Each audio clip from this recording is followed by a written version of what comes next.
What's up YouTube, Dale here from Zephyr, and today I'm going to bring you an update and my second place White Forest deck profile. So I took this to locals. Admittedly it was a small locals. I ended up only doing 3 rounds of Swiss, but I thought I'd bring you the update to kind of show you where I've kind of taken the deck, what I might change, what I might go back to. I've also got the OTS packs that I thought would be a good idea to save until the end of the video as like a little bit of a bonus. I'll also show you my side deck, tell you what worked and what didn't work, and kind of go through everything that's kind of evolved with the White Forest deck. So with all of that out of the way, please smash that like button, hit that notification bell, and subscribe so you don't miss out on any more upcoming content.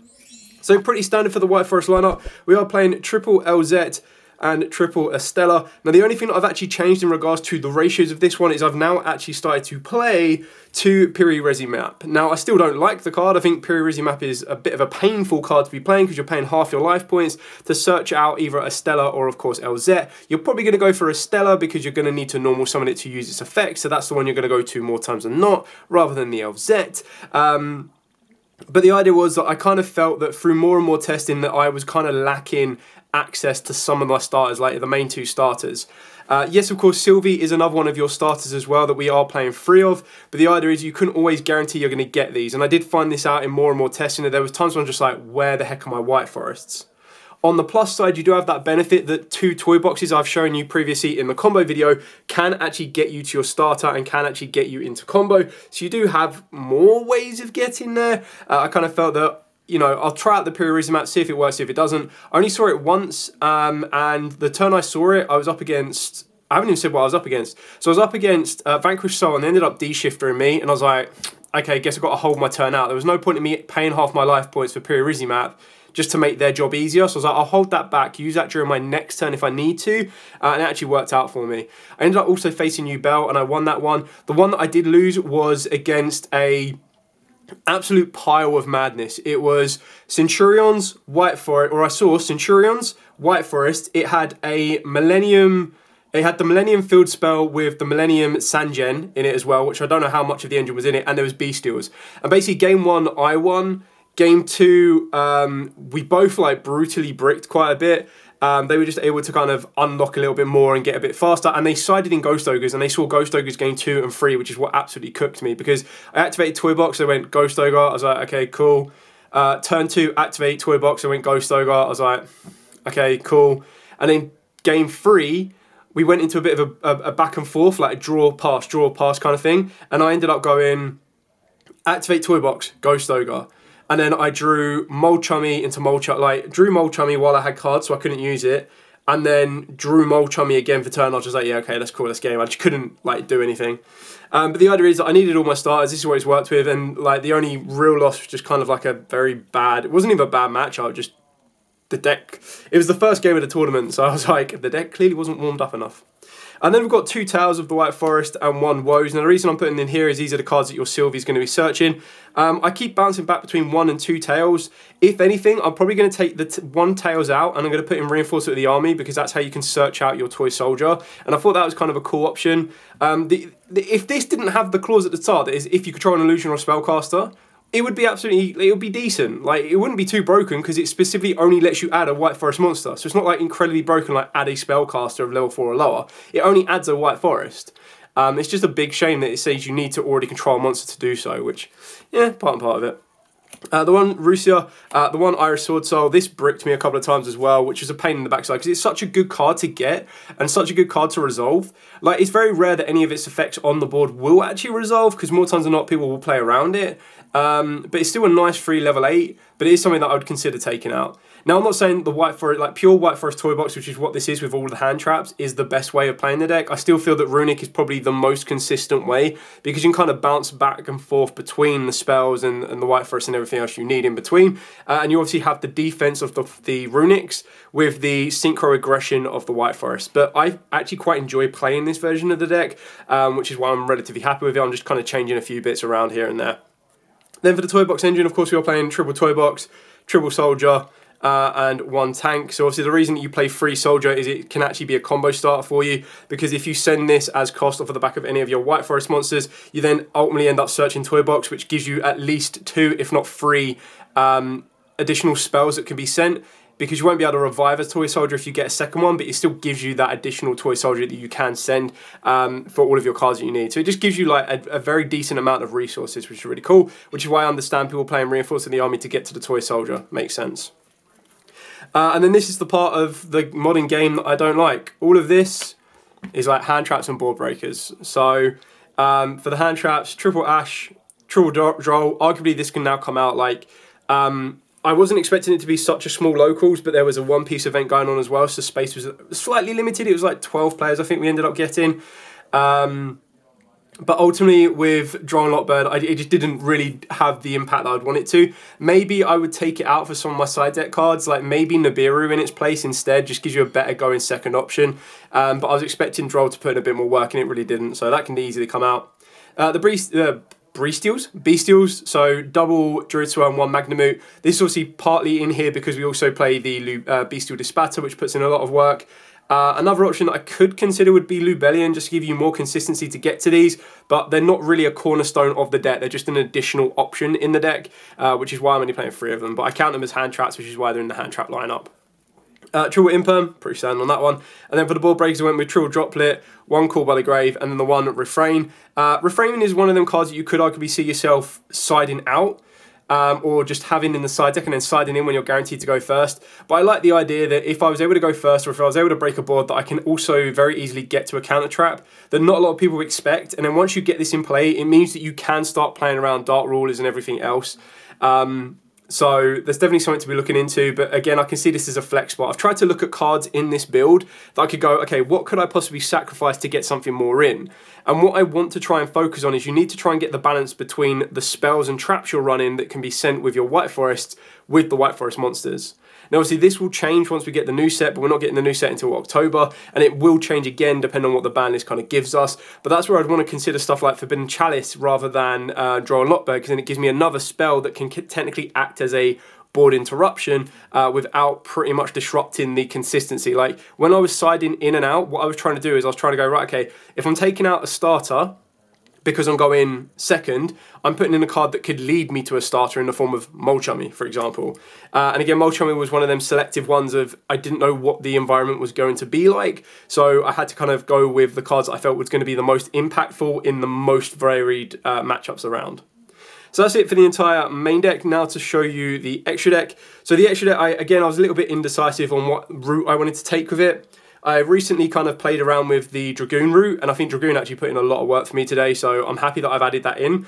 But I also kept the Gen X as well, because I like the option that the Gen X allows you to negate more per turn, but that then comes down to a deck that plays multiple attributes. So for the White Forest cards, of course, I was playing the 1 Diabell Queen, the 1 Ricilia, and of course the 1 Silver. So obviously I summoned these two quite a lot, pretty much like every turn I played these ones. This one I very rarely did, but obviously the idea is when you do, getting that Book of Eclipse effect is really, really important. If anything, you definitely wouldn't be taking any of these out, but if anything that I wanted to find space for, I definitely wanted to try and find space to get this back in there. I know some people also play Herald of Arclight, again, which I think is a really kind of cool option. It's just finding the space, and I feel what I wanted to really do with this event, which was quite nice. It was a small event so that I could test a few more different strategies and a few more different plays, is probably find a way of being able to utilize more of the extra deck options. So I knew what cards I did and didn't use, and what cards I'd probably want to take in and out. So your ideal summon off the back of the Queen will of course be your Zapper Shrimp, but you can of course summon this out as well. This is obviously going to lead me into the option for going into a level 10 Chaos Angel, which gives you 2 forms of interruption because this deals with a back row, and then Chaos Angel will just banish 1 on the field and protect your monsters. And then the rest of the synchros that I'm about to show you are kind of like all in pairs. And what I mean by that is they have benefits when they're put on the board together or they lead into one another. So what I mean by that is you'll see that I've got Cypher Lord Omega with Bestial Dispatter. So like these two put in a lot of work together because you can go Omega, rip 1, Dispatter, bring it back, Omega, rip another one. The only issue with this is this specifically requires you to have a Bestial in order to summon it. Omega was like a generic option.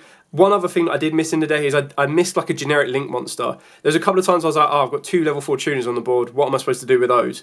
Sometimes people will overlay and make a rank 4. Some people would put them together for the Hat Tricker. I took out the Hat Tricker because I wasn't the biggest fan of it. But it was kind of like times like this where I was like, oh, it would be really good to actually have that, or even just an SP Little Knight. So again, one of these double engines will be coming out.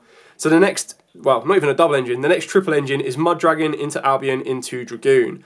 This engine actually puts in a huge amount of work for me, because even if you don't use Mud Dragon as its effect to fuse, or it gets negated to fuse, as long as you have another level 4 on the board, you've got a dark level 6, and then all of your tuners are pretty much level 4 lights. So that can then instantly get you into Chaos Angel the hard way, but then of course you can also get into Chaos Angel other ways as well. It allows you to get into Chaos Angel by using a toy soldier or a toy tank with the Mud Dragon as well. So it can kind of give me more options, but the chances are, what I liked about this combo is, even though your 5th summon is under Albion with the exact same combo that you go through the Immortal Dragon and the Gen X, your 5th summon's Albion. So they go Nibiru, you go, okay, cool.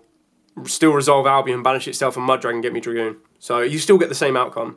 And Dragoon just gives you that upgrade because it's a harder monster to deal with than the Gen X, and it's Omni Negate rather than just a monster attribute negate. So then the other pair is, of course, Immortal Dragon with the Gen X. Obviously, the idea is that these go together.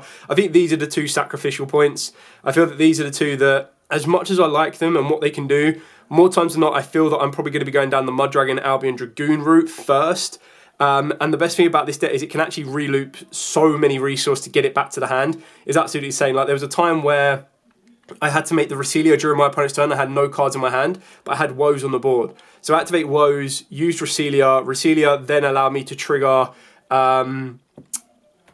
Estella in the graveyard, but it also just basically worked its way around to give me a resource, which is what was really important, because then I had that discard effect for the Dragoon. And obviously the best thing about Dragoon is because it also discards one of the spells and traps, it can then set them back to the board, so you're able to gain a bit more resource.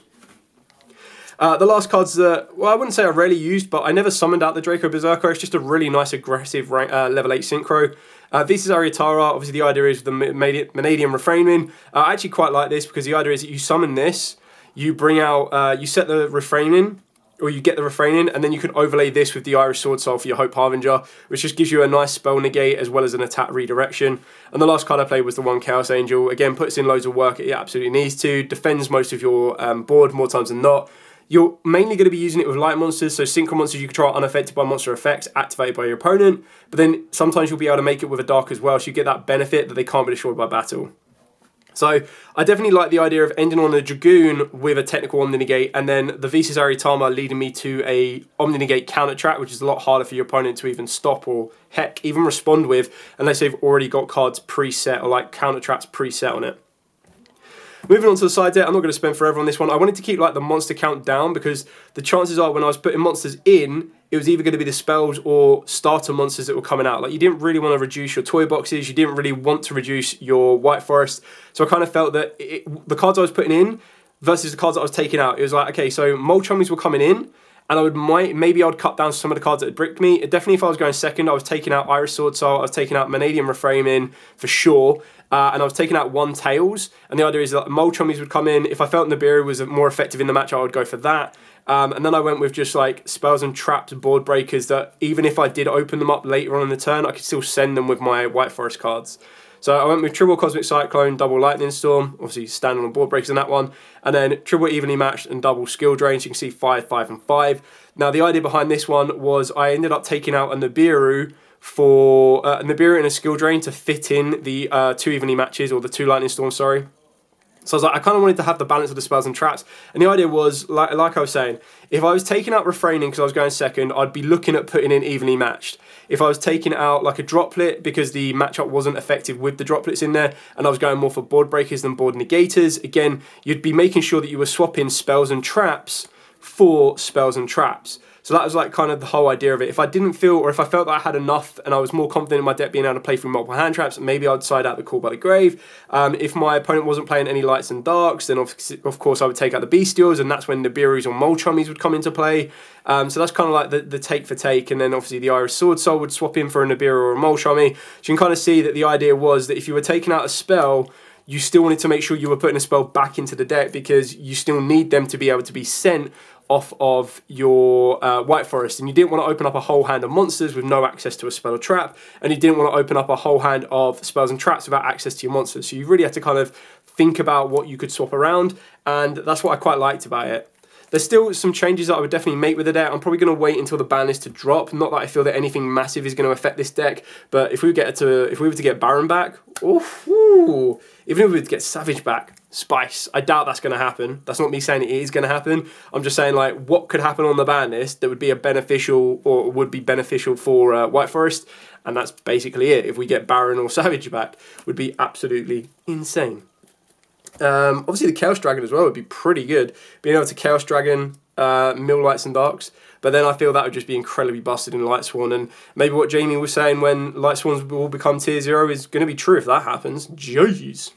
Anyway, I hope it's given you a bit of an insight into the day. I thought I'd give you a bit of a breakdown on what we've gone. Before we finish up the video, I'll just put these cards here, but let's open up our 2 OTS packs. Like I said, it was a very small turnout, so the prize pool wasn't like massive. So we've got Drake, 17 Princess, and a White Prince. I actually quite like this card. Like, I was missing this from my Ragnar Riker, so now I've got loads of this. I was happy with White Prince and White Princess until I've already got my playset, and it's like, poof. I think the only thing I really need is like super deltas now. So we've got Shark Drake, we got a Raid Raptor Y-Strix, and a White Princess. These come in pairs. Every time I've seen people open up one, they've always opened up the second one, every single time. But kind of cool, always like those. Yeah, that's it for the profile. Any questions at all, by all means, please put in the comments down below. I will be more than happy to answer them for you. Hopefully by the next time I do an updated profile, we would have had a ban list. Like, that would be really, really nice. I've got a couple of videos coming out for you guys. I've got Drytrons on the way. I've got Heroes on the way. Obviously, I've got the White Forest that will be coming out. Yeah, so I'm hoping at one point we're going to get a ban list, and I'm not going to go too hard on or too far ahead on content, because that would take a lot of re-editing and re-cutting. Anyway, thank you so much for watching. Don't forget to like, comment, subscribe, share. Till next time, as absolutely always, stay safe. And of course, happy dueling.